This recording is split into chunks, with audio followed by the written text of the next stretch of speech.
My stepdad always said he was helping me prepare for adulthood. But adulthood hit me the morning I turned 18.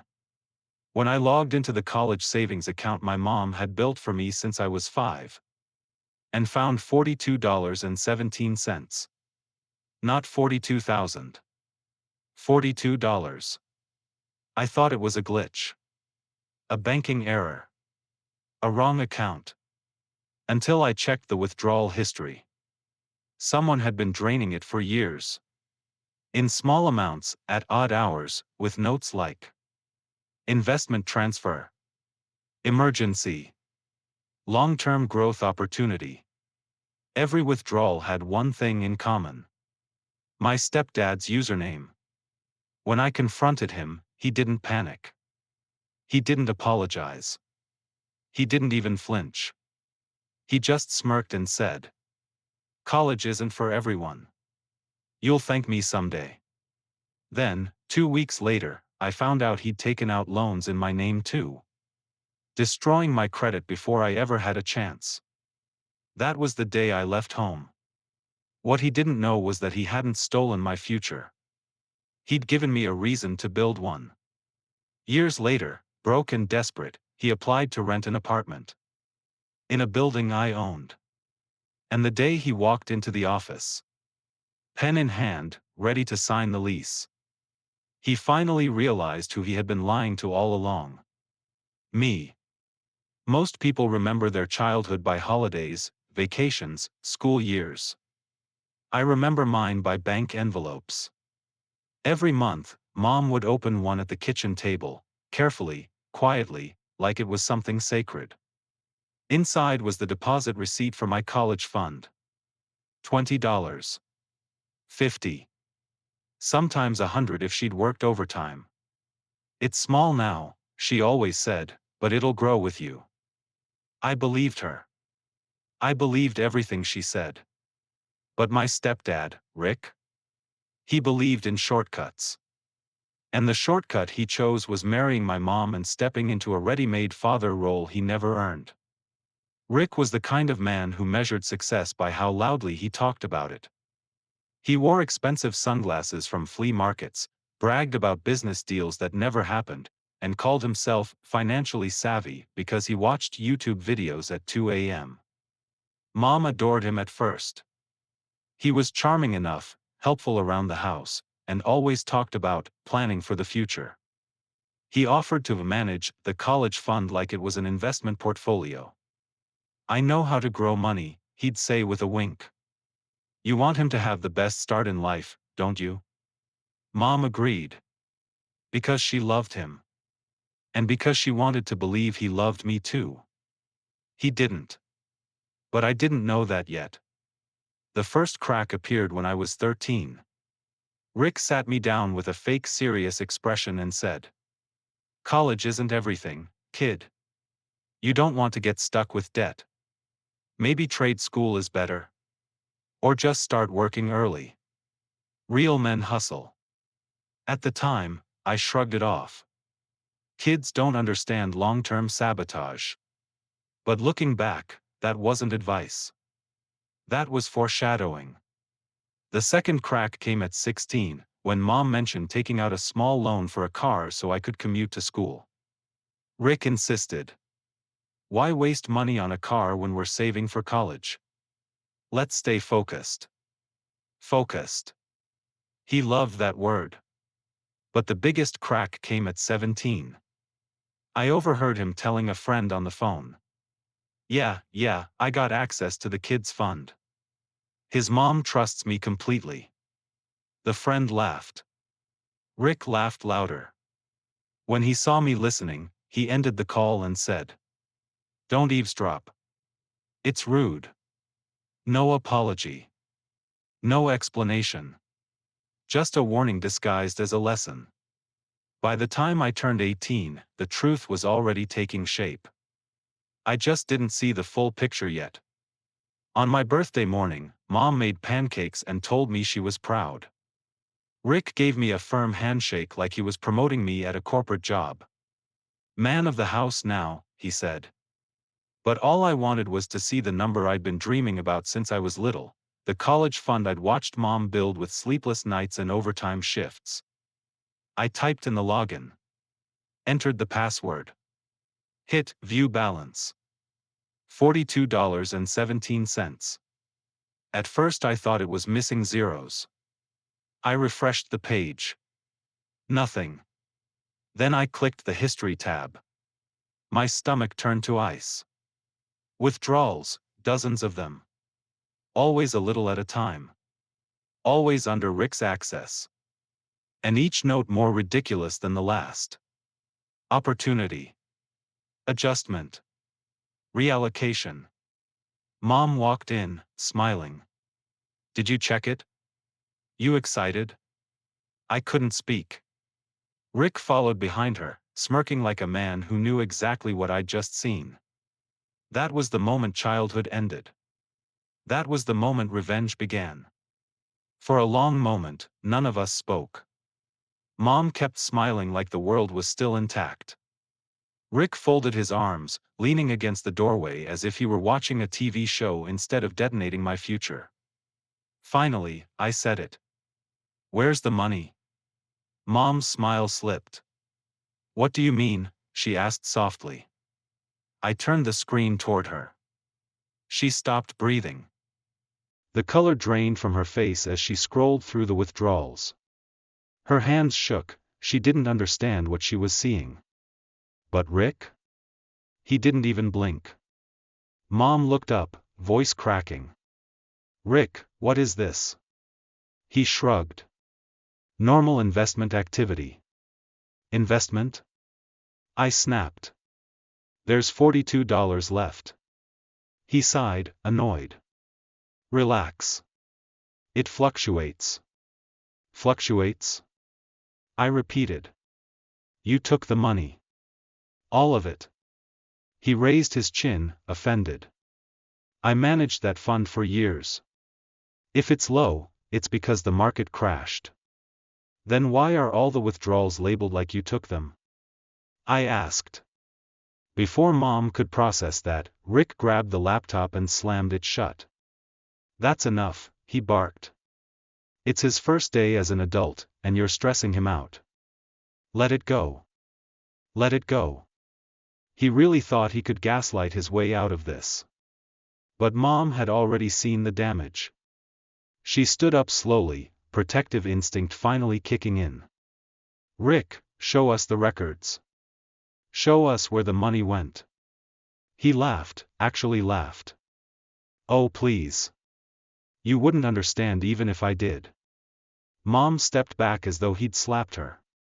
That money was for our son's future. Rick didn't miss a beat. Our son? He's not my biological kid, remember? You're acting like I took your retirement fund. Mom's eyes filled with tears. And that's when I knew. He never saw me as family. Just an opportunity. I snatched the laptop from the table and reopened the account.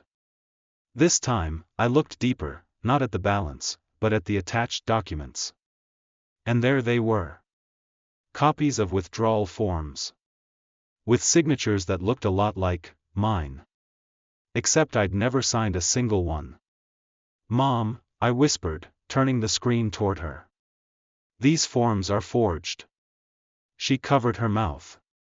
They're supposed to require MY approval. They did, I said. And apparently also, mine. Rick stepped forward, trying to close the laptop again. That's enough. You're not accountants. You don't understand how digital approvals work. No, I said, pulling the laptop away. I do understand. And I'm looking at my signature, 2 years before I even had an ID. Rick froze. That was the first crack in his confidence. Mom's voice trembled. You forged our son's signature? Rick didn't answer. He didn't need to. The silence said everything. But it wasn't over. I checked the Credit Activity tab, honestly just to see if he'd opened a credit card in my name. Instead, I found something worse. 2 loans. Both delinquent. both under MY social security number. I clicked the details. Interest accruing. Late fees.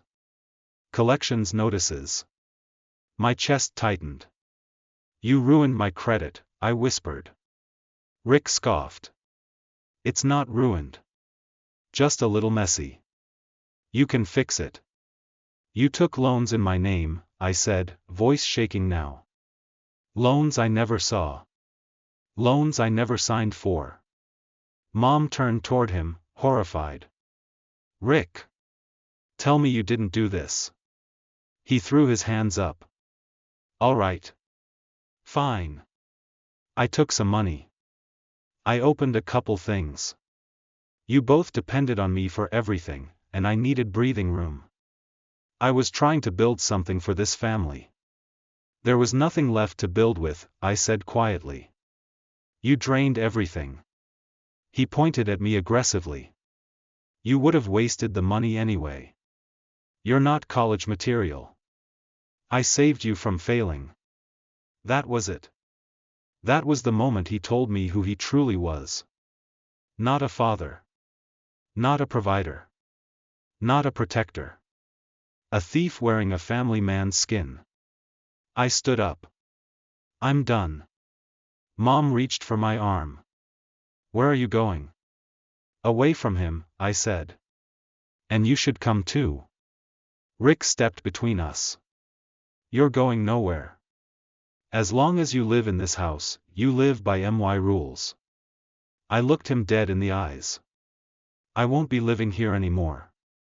And I walked past him. He grabbed my arm instinctively, but the moment he did, Mom shoved him away. Don't touch him, she yelled. He stared at her in disbelief. You're choosing him over me? No, she said, voice cracking. You chose yourself over both of us a long time ago. That was the last thing I heard as I walked out the door. With $42.17 to my name. And a credit report that looked like a crime scene. But I left with something Rick didn't expect. I still had my future. And he would eventually have to live in it. Leaving home with nothing but a backpack and a shattered credit score wasn't some heroic moment. It was humiliating.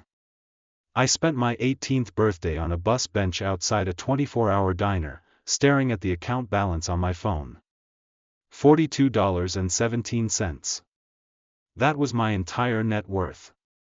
I kept refreshing the screen, hoping maybe the app was broken, maybe the universe would glitch and give me a miracle.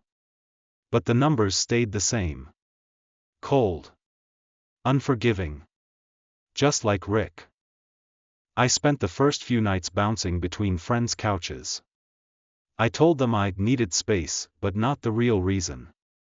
Shame is a loud thing, you feel like if you speak it out loud, everyone will hear the echo. Then came the real punch.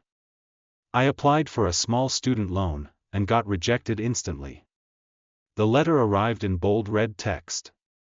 Denied, credit history flagged for fraudulent activity. Fraudulent activity. 2 words that didn't just describe the loans Rick took, they now defined me. I wanted to scream. I wanted to go back to the house and tear down every fake certificate Rick had hung on the wall. But anger doesn't pay bills. So I got a job washing dishes at a diner. Not glamorous. Not fun. But it was something. The manager, a tired man named Carl, didn't ask questions. He just shoved an apron at me and said, "Don't quit unless something better finds you." I didn't quit. I didn't complain. I didn't tell anyone I was supposed to be in college. Every day after my shift ended at 1 a.m., I walked 10 blocks to the youth housing program and slept in a shared room with 3 other guys, one who snored, one who talked in his sleep, and one who collected stolen ketchup packets for reasons I never asked. It was rough. But it was mine. A few weeks later, I sat down with a social worker who explained what would become the turning point of my life. Your credit is damaged, but not dead, she said. It will take years, but you can fix it. And you don't need perfect credit to build a future. I stared at her. A future doing what? I can't get a loan, I can't go to school, I can't. She leaned forward. You don't need loans to work hard. And you don't need college to win. It was the first time an adult had looked at me like I still had potential. She handed me a brochure about low-income entrepreneurship programs, workshop schedules, free financial literacy classes, real estate seminars. I almost laughed. Real estate? I can't even afford furniture. She smiled. Real estate isn't about where you start. It's about where you end up. That sentence became oxygen. Over the next year, I worked 2 jobs. Dishwasher by night. Grocery stocker by day. I showed up tired, eyes burning, hands cracked from bleach and cardboard cuts. But every paycheck went into a high-yield savings account. And every spare hour went into free financial education. I learned how to improve my credit without taking loans. How to fix fraudulent activity records. How real estate works at the entry level. How to spot undervalued rental units. How to budget like a machine. Rick had taken every economic advantage I would have had. So I built new ones. Brick by brick. Around this time, Mom started calling again. First, just checking if you're okay. Then, things are tense here. Then, Rick said you left because you didn't want to go to college. I stayed silent. Mom eventually cried into the phone. I should have protected you. I should have known. I didn't blame her. Victims of manipulators rarely know until it's too late. But I couldn't go back. Home wasn't home anymore. 2 years later, after saving every dollar and repairing my credit inch by inch, I took a course on real estate wholesaling. Not glamorous, not easy, but it didn't require loans or perfect credit. I closed my first deal for $3,200. Then $6,000. Then $12,500. The money wasn't the point. The point was momentum. For the first time, I wasn't living in reaction to Rick's destruction. I was building beyond it. I rented my own apartment. A small one, but it was mine. I framed the $42.17 account printout and hung it on my wall. A reminder of where I started. But karma moves quietly. And one night, while checking Facebook Marketplace for used furniture, I saw a post that nearly made me drop my phone. Room for rent, urgent, evicted, need a place ASAP. The profile picture? Rick. Grayer. Thinner. Angrier. His post said he'd lost his job. Lost his house. Lost everything. My chest tightened. Not with pity. With something sharper. Because I knew the truth. He was about to learn what it felt like to start from nothing. He just didn't know he'd be starting. Under a roof I owned. Success doesn't arrive with a parade. It arrives quietly.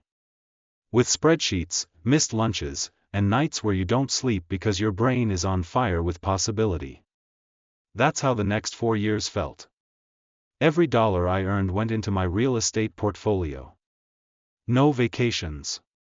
No celebrations. No impulse buys. Just discipline. And hunger. I turned wholesaling profits into down payments. Bought my first duplex. Then a triplex. Then a small 4-unit property. By 24, I wasn't rich. But I was free. The irony? The credit Rick destroyed actually helped me. Because fixing it taught me to understand money. Really understand it. Risk. Return. Cash flow. Equity. Rick stole my college education. So I educated myself in the one field that didn't require credentials. Just grit. Meanwhile, Rick's life unraveled exactly the way men like him always unravel. Loudly.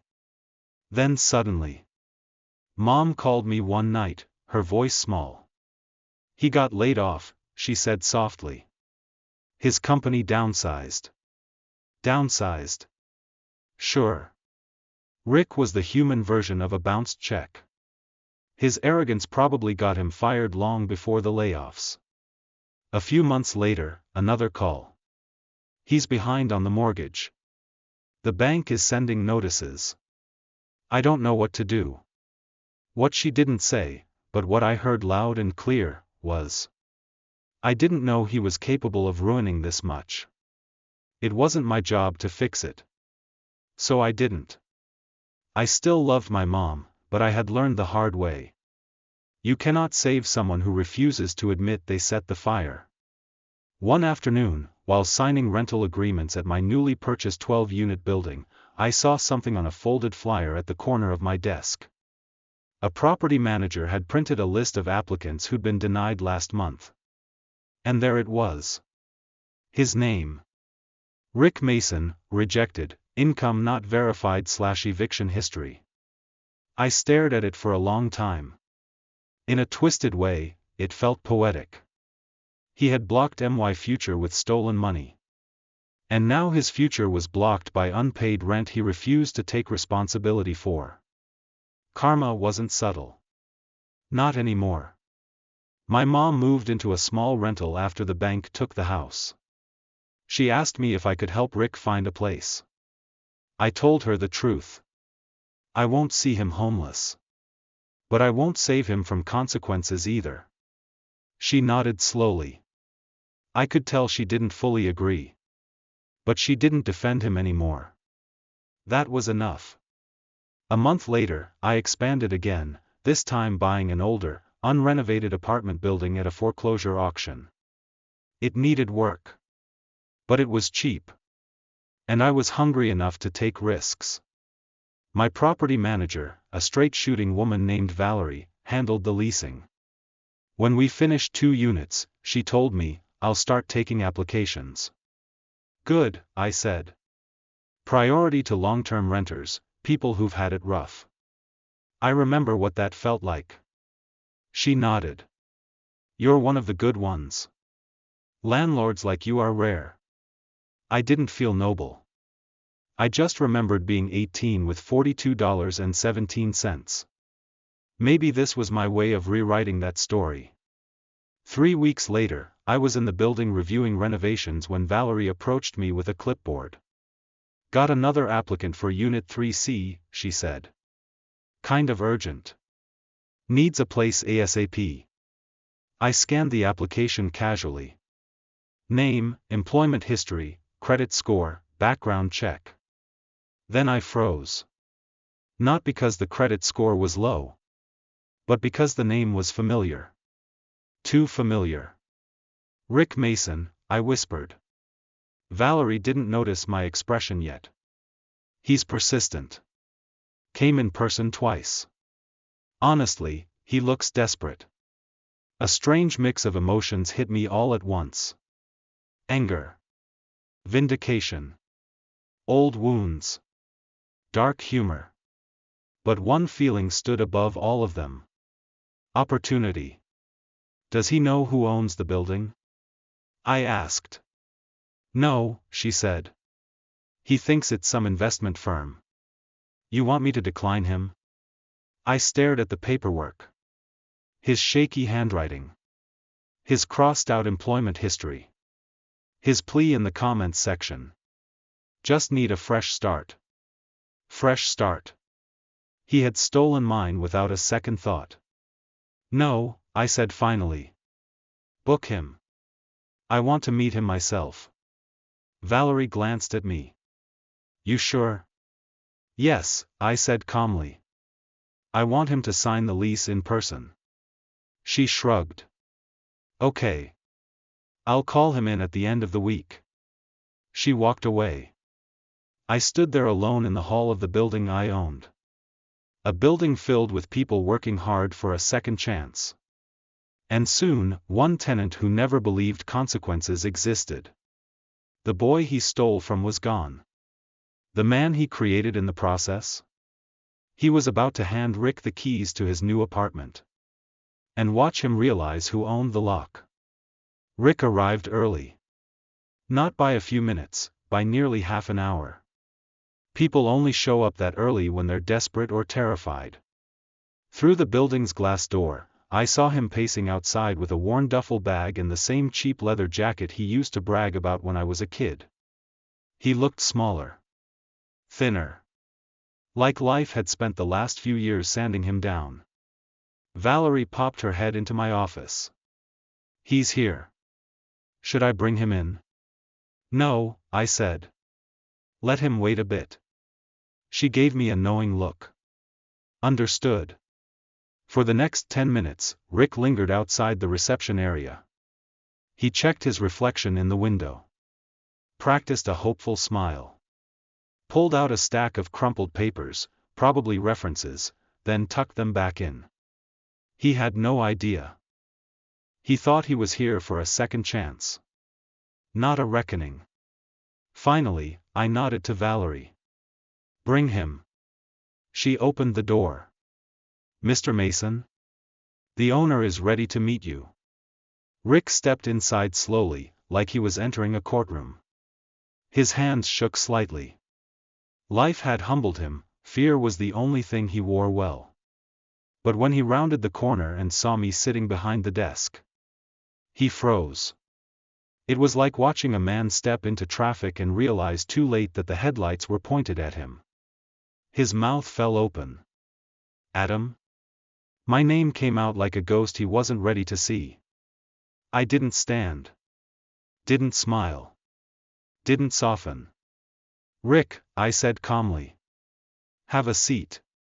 He didn't move at first, just stared, blinking rapidly, as if hoping I was a hallucination.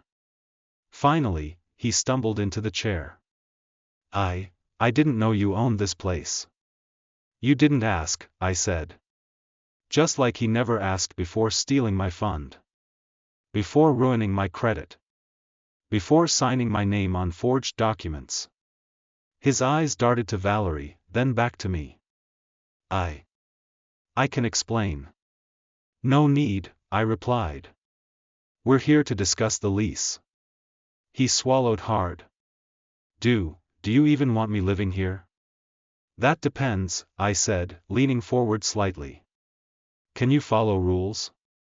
He nodded instantly, almost too fast. Yes. Yes. Of course. Anything. I'm not the man I used to be. I raised an eyebrow. Good. Because the rules in this building are strict. He sat up straighter, like an obedient student facing a teacher. I understand. Rent is on time, I said. No excuses. Yes. You keep your space clean. Yes. You don't cause drama with staff or neighbors. He nodded again, smaller this time. Then I added, casually. And you don't take anything that doesn't belong to you. That one hit him like a punch to the stomach. He opened his mouth, closed it, opened it again. Adam. I was trying to help our family back then. I made mistakes. Forging my signature wasn't a mistake, I said. Taking loans under my name wasn't a mistake. Leaving me with $42 and calling it a life lesson wasn't a mistake. All of that was intentional. His shoulders collapsed. Please. Adam. I'm trying to change. I'm trying to get my life together. I let the silence linger. Then I slid the lease toward him. You want the apartment? I asked. Sign. His hand trembled as he picked up the pen. He hesitated. Just a second. Like signing the paper was an admission of defeat. But survival beats pride every time. He signed. When he finished, he looked up at me, eyes glossy.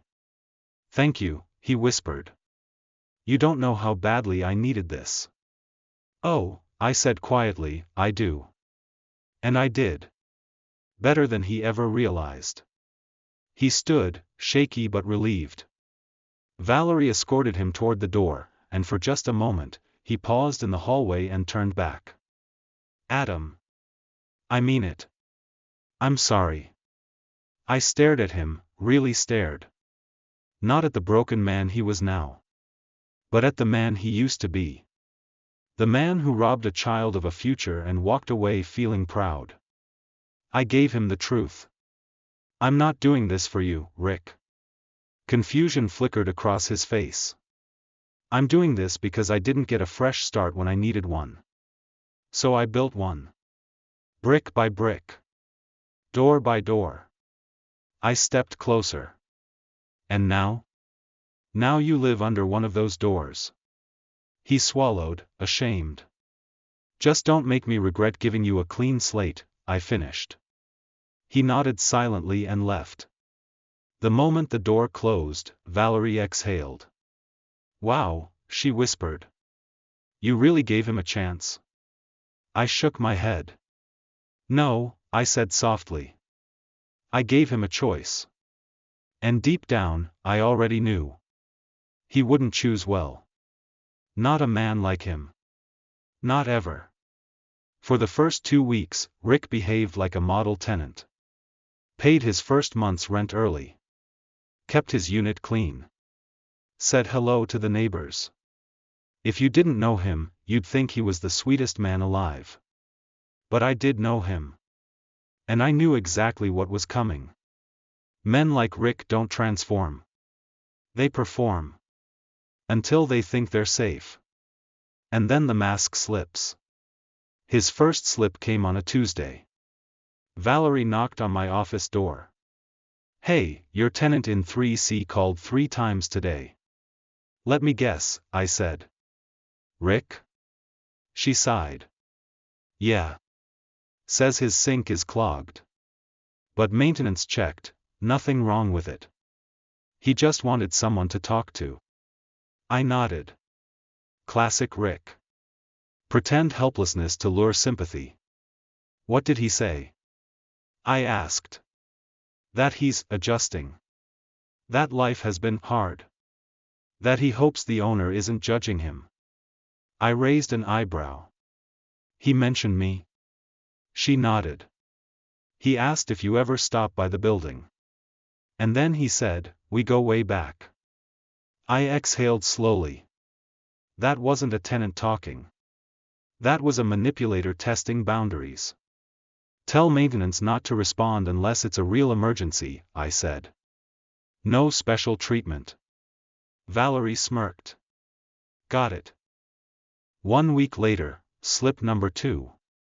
A neighbor from downstairs emailed a complaint. Subject, tenant in 3C. Message, loud arguments on the phone. Swearing. Sounds like gambling? Not sure, but it's constant. I paid attention to that one. Rick used to spend hours on shady phone calls when I was growing up, long rants about investments that never existed, arguments with creditors he lied to, conversations with friends about quick money schemes. If history repeats itself, it's because the pattern never broke. Still, I didn't act immediately. I watched. Good landlords react. Great landlords document. Because documentation wins cases. Slip number 3 came with Rick's second rent payment. It wasn't early this time. It wasn't on time either. It was 5 days late. Valerie approached me again. He dropped off his rent in cash, she said. No envelope. No explanation. Just, cash. Cash? I asked. He has a bank account. Barely, she said dryly. He also said he's expecting a big payout soon and won't have problems next month. My stomach tightened. That line. That exact tone. He used it on my mom. He used it on me. He used it on anyone who didn't know better. I'll send the late fee notice, I said. No exceptions. Valerie raised an eyebrow. You sure? I mean, he is your. He's a tenant, I cut in. And he follows the same rules as everyone else. She nodded slowly. Understood. 2 days later, slip number 4. This time, he asked for a favor. I caught him waiting outside the main office like a student outside the principal's door. He straightened up when he saw me.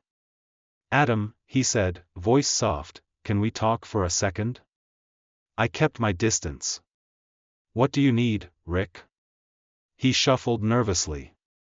I might need a few extra days for next month's rent. Just until a check clears. You know how it is.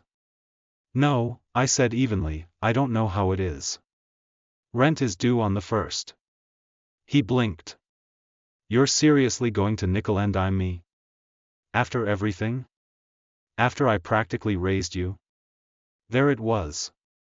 The shift. The ugly tone I remembered from my childhood. Rick, I said calmly, you didn't raise me. You robbed me. He flinched like the words had weight. I said I was sorry, he snapped. And I heard you, I replied. But sorry doesn't exempt you from rules. His face hardened. You'd really throw me out? Your own stepfather? I'd enforce the lease, I corrected. He stepped closer, lowering his voice. You think you're better than me now? Just because you got lucky in real estate? Don't forget where you come from. I held his gaze.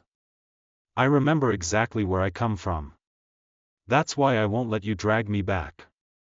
He stared at me for a long moment. Then he turned around and stormed off, muttering profanity under his breath. Slip number 4 wasn't a slip. It was the beginning of the fall. By the end of the month, 3 more complaints came in. Loud arguments. Cigarette smoke leaking into the hallway. Visitors knocking at odd hours. Valerie approached me with a full report. Adam, he's becoming a problem. I know. You want me to start the official process? She asked. Not yet, I said. Give him one more chance. Valerie sighed. You're kinder than he deserves. No.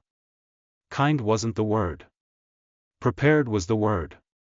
Because I wasn't planning to evict him in anger. I was planning to evict him in a way he couldn't contest. Couldn't twist. Couldn't blame. The same way he once trapped me with signatures and debt. I would trap him with rules and documentation. And this time? The consequences would be perfectly legal, perfectly clean, and perfectly irreversible. Rick was spiraling again. But unlike before, I wasn't the helpless kid on the receiving end. I was the landlord. And he was writing his own eviction. Rick lasted exactly 6 weeks before doing something unforgivable. Not illegal. Not violent. Not crazy. Something worse. He became himself again. But before we get to the moment he crossed the line, the signs were already there. The late rent notices piled up. The noise complaints intensified. He asked for 3 more favors. He tried emotional guilt twice. Manipulation 4 times. He even tried complimenting Valerie in a way that made her send me a Slack message. If your stepdad ever talks to me like that again, I'm calling security. But it was the 7th week where everything snapped. It started with a knock on my office door. Valerie walked in holding a folded letter. Her jaw was set. Her patience gone. You need to see this, she said. I unfolded the paper. It was a handwritten note. Sloppy, rushed, angry. To the property manager.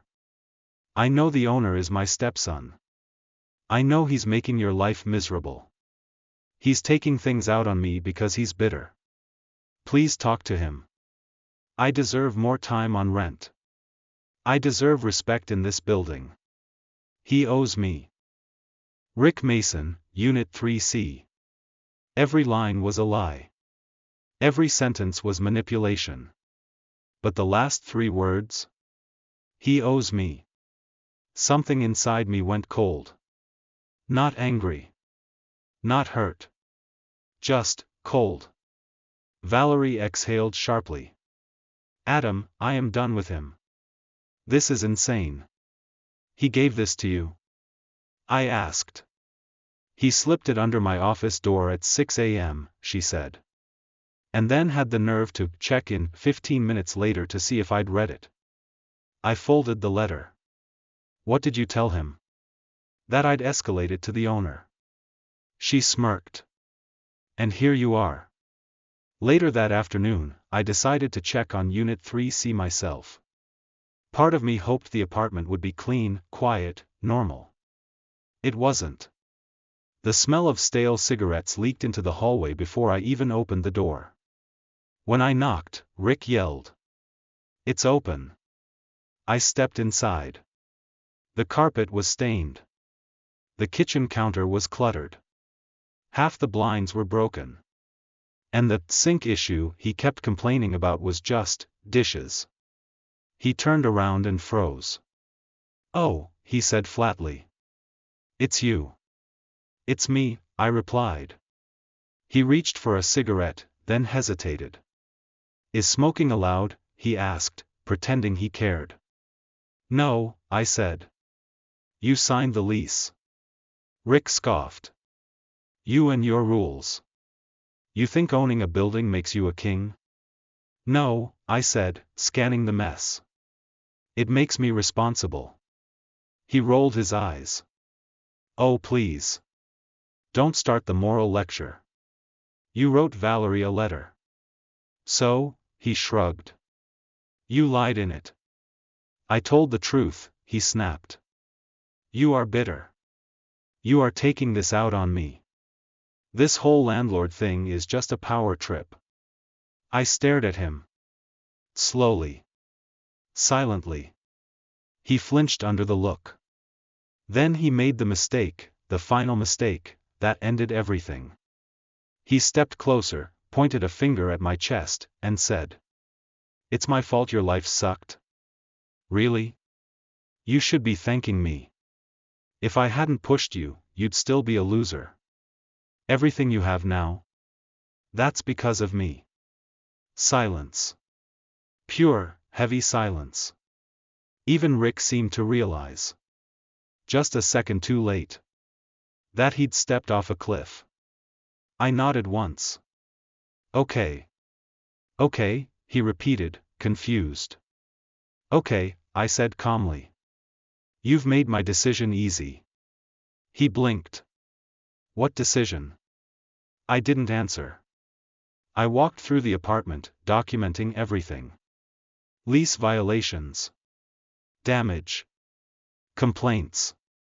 Late rent. Manipulation attempts. Written misconduct. Rick followed me, growing agitated. What are you doing? HUI, what are you doing?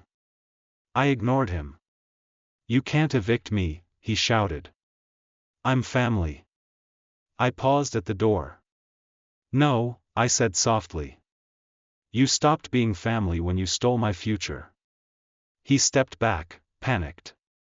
You're overreacting. Adam, listen. You forged my signature, I continued. You destroyed my credit. You humiliated my mother. You stole the only chance I had at college. He swallowed hard. I said I'm sorry. And I replied, that sorry doesn't undo consequences. His breathing quickened. You're not really going to evict me. I didn't lift my voice. I didn't show anger. I didn't even frown. Rick, I said. I'm not evicting you. He blinked in confusion. You're not. No, I said, stepping into the hallway. You evicted yourself. And I walked away. That night, Valerie sent the official forms. And Rick did what all manipulators do when cornered. He begged. He threatened. He guilt-tripped. He promised to change. He played the victim. But the process had already begun. For the first time in his life, Rick Mason couldn't talk his way out of consequences. His final downfall was no longer a possibility. It was scheduled. Evictions aren't dramatic. They aren't loud. They don't look like courtroom scenes or screaming matches.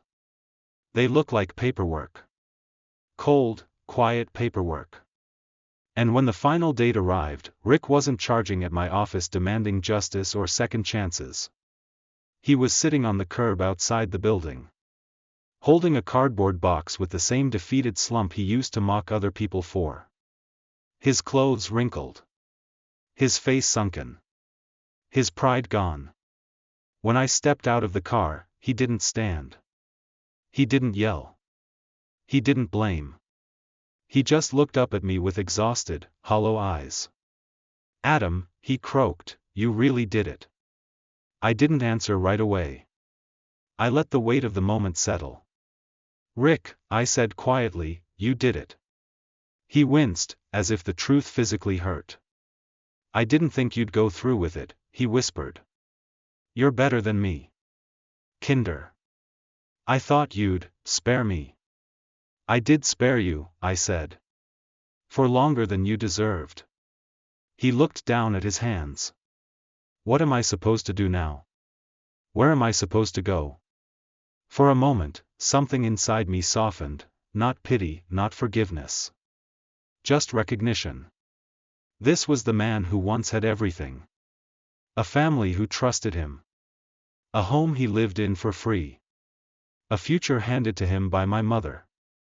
And a child who idolized him enough to believe every lie he told. He lost it all. By choice. I crouched down so we were eye to eye. "You had a fresh start," I said. "A place to live. A second chance to be decent. You chose manipulation again." His lip trembled. "I didn't know how to be anything else." "And that's the tragedy," I answered. "But it's not my tragedy anymore." Rick swallowed hard. "You hate me," he whispered. I shook my head. "No," I said. "If I hated you, I'd let you stay here. I'd let you repeat what you did to our family. I'd let you break more people. This eviction? It's the first time anyone has ever held you accountable." He squeezed his eyes shut. "That college fund," he began, voice shaking. "I thought I could flip it. Make more. Give you a better life eventually.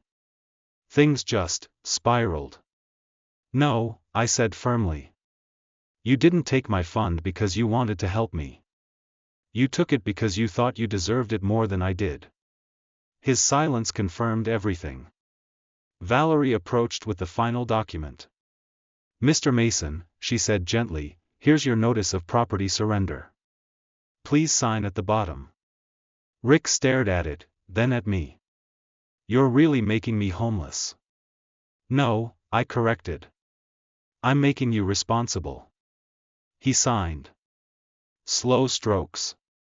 Defeated pauses. A man finally forced to acknowledge the damage he caused. Valerie walked away to process the file, leaving us alone again. Rick wiped his face with the sleeve of his jacket. "Do you ever think," he whispered, "that maybe I did love you in my own way?" I stood. "I don't know what you felt," I said. "But I know what you chose. And now you're living the consequences of those choices." He looked up, a last flicker of hope. "Is this goodbye?" "Yes," I said softly. "But not the kind you think." He frowned. I continued. "It's not goodbye to housing. You'll find somewhere else. It's not goodbye to survival. You've always managed that." I leaned in slightly. "It's goodbye to the version of me you thought would always be powerless." His eyes widened. I turned and walked back toward the building. Behind me, Rick's voice cracked. "Adam. I never thought you'd become this strong." I didn't turn around. "I didn't become strong, Rick," I said over my shoulder. "I just stopped letting you make me weak." The wind picked up. A door closed somewhere in the hallway. A car drove past. Life moved on. So did I. And the boy he betrayed? He grew up to be the landlord of his consequences.